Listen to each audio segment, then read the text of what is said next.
Hello, welcome to Neekuttis vlog. നമുക്ക് ഇന്നത്തെ ഒരു സ്പെഷ്യൽ റെസിപ്പിയാണ് ഉണക്ക് കപ്പ പുഴുക്ക്.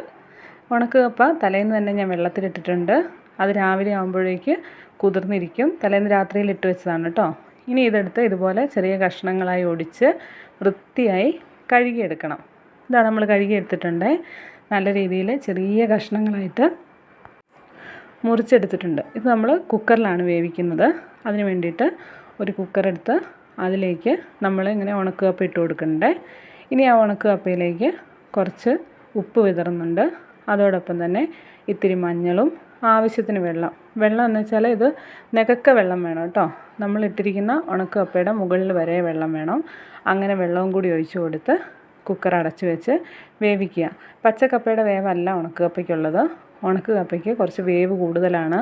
അതുകൊണ്ട് തന്നെ ഉണക്ക് കപ്പ ഒരു 4-5 വിസിൽ വരെയൊക്കെ നല്ല തീയിൽ കിടന്ന് വേകേണ്ടി വരും. എങ്കിലാണ് ഉണക്ക് കപ്പ പാകമായിട്ട് വരുന്നത്. അപ്പോൾ നമുക്കിത് കുക്കറിലേക്ക് വെക്കാം.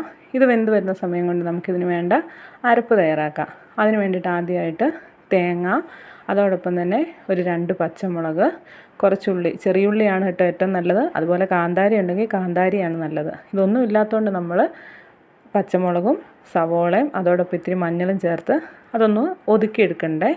ആ സമയം കൊണ്ട് നമ്മുടെ കപ്പ ഇവിടെ റെഡി ആയിട്ട് വന്നിട്ടുണ്ട്. വെള്ളം ഊറ്റിക്കളയുന്നതിന് മുമ്പായിട്ട് നമ്മൾ അതിൻ്റെ വേവ് നോക്കണേ. ഒരിക്കലും പച്ചക്കപ്പ പോലെ നല്ല രീതിയിൽ കുഴഞ്ഞ് വെന്ത് വരില്ല കേട്ടോ. ഇപ്പോൾ ഏകദേശം വെന്തിട്ടുണ്ട്.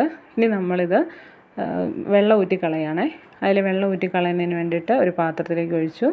ഇനി ഇതിൻ്റെ നടുഭാഗത്ത് ഒരു കുഴി ഉണ്ടാക്കിയിട്ട്, നമ്മുടെ സ്ഥിരം പരിപാടിയാണല്ലോ ഈ കുഴി, ഈ കുഴിയിലേക്കാണ് നമ്മൾ അരപ്പിട്ട് കൊടുക്കേണ്ടത്. അരച്ചത് കണ്ടോ, ഇങ്ങനെ ഒതുക്കിയെടുക്കുകയാണ് ചെയ്യേണ്ടത്. നല്ല രീതിയിൽ അരയേണ്ട ആവശ്യമില്ല.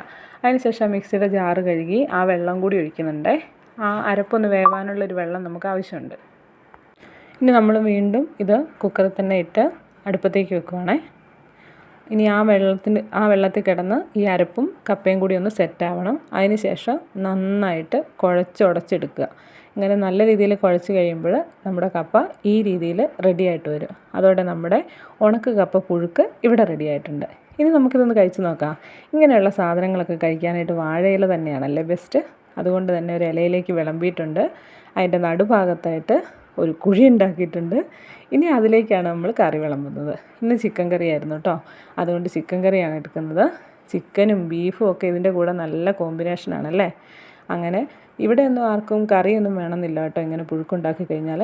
പക്ഷേ എനിക്ക് കറി നിർബന്ധമാണ്. ഇങ്ങനെ കറി ഒഴിച്ച് ആ കപ്പ എടുത്ത് കറിയിൽ ചേർത്ത് ഇങ്ങനെ കുഴച്ച് കഴിക്കുന്ന ഒരു ടേസ്റ്റ് അല്ലാതെ കഴിച്ചാൽ കിട്ടുമോ? ഇല്ലല്ലോ. അങ്ങനെ നന്നായിട്ട് ചാറ് ചേർത്ത് കുഴച്ച് ഒരു പീസ് ചിക്കനും വെച്ച് ഒരു പിടി പിടിക്കാം. എന്താ ടേസ്റ്റ് എന്നറിയോ? അപാര ടേസ്റ്റാണ് കേട്ടോ ഇങ്ങനെ കഴിക്കുന്നതിന്. പച്ചക്കപ്പ വേവിച്ച് നമ്മളിൽ പലരും കഴിച്ചിട്ടുണ്ടാവും അല്ലേ. ഇനി ഈ ഉണക്ക് കപ്പ കിട്ടുകയാണെങ്കിൽ അതുകൂടി ഒന്ന് ട്രൈ ചെയ്യണേ. അപ്പോൾ പിന്നെ കാണാം.